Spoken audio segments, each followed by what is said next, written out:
பூஜை ரூமோட detail video தான் காமிக்க போகிறேன் எப்படி அரேஞ்ச் பண்ணியிருந்தேன்னு. ஸோ மேலே வந்து நான் இந்த குட்டி விநாயகர் ஸ்டாச்சூஸ் வந்து அடுக்கியிருக்கேன் பார்க்க அழகாக இருக்கும்னு. ஃபஸ்ட்டு ஷெல்ஃபில் பார்த்தீங்கன்னா சாமியோட குபேரன் காசு நான் ஆல்ரெடி மினி விலாகில் ஷேர் பண்ணியிருந்தேன் சில திங்ஸ்லாம் பர்ச்சேஸ் பண்ணிட்டு வந்திருந்தேன்னு. ஸோ அந்த மனை வச்சு தான் நான் சாமியை எல்லாமே அரேஞ்ச் பண்ணியிருந்தேன். அண்ட் 2 குத்து விளக்கு ஒரு காமாட்சி தீபம் மட்டும் ஃபஸ்ட்டு ஷெல்ஃபில் வந்து நான் ஏற்றியிருந்தேன். ஸோ இப்படி தான் என்னோடய ஃபஸ்ட்டு ஷெல்ஃப் வந்து நான் ஆர்கனைஸ் பண்ணியிருந்தேன். செகண்ட் ஷெல்ஃபில் வந்து முருகன் படத்துக்கு முன்னாடி வேல் அண்ட் ஸ்டார் கோலம் போட்ட மாதிரி அரேஞ்ச் பண்ணியிருக்கேன். நெக்ஸ்ட்டு வந்து ஒரு காமாட்சி தீபம் கீழே மனை வச்சுருக்கேன். அப்புறம் தீர்த்தம் தண்ணி ஊதுபத்தி சாம்பிராணியெல்லாம் ரெடியாக வச்சுட்டுனா ஸோ நம்ம டக்குன்னு வந்து இது பண்ணிக்கலாம் ஏற்றிக்கலாம்.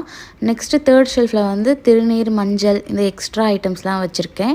பாக்கு வெத்தலை அண்டு ப்ளவுஸ் பெட்டு இந்த மஞ்சள் கயிறு அண்டு குங்குமம் அப்புறம் திரி இந்த தீபம் ஆயில் அண்ட் வந்து ரோஸ் வாட்டர் கற்பூரம் சந்தன பவுடர் சாம்பிராணி தேன் நெய் இதெல்லாம் தான் அரேஞ்ச் பண்ணியிருக்கேன்.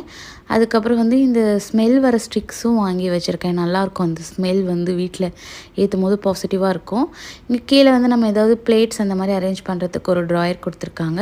லாஸ்ட்டாக ட்ரூ ட்ராயர்ஸ் இருக்குது. ஸோ அதில் வந்து பூ கட்டுற நூல் அண்ட் காயின் பாக்ஸ் அப்புறம் தீர்த்தம் இதெல்லாம் தான் அரேஞ்ச் பண்ணியிருந்தேன். நெக்ஸ்ட் வந்து எக்ஸ்ட்ரா ஐட்டம்ஸ்லாம் ஒரு ட்ராயரில் அரேஞ்ச் பண்ணியிருக்கேன். கற்பூரம் குங்குமம் அந்த ஐட்டம்ஸ் எல்லாமே வந்து இப்படி தான் நான் கம்ப்ளீட்டாக அரேஞ்ச் பண்ணியிருக்கேன்.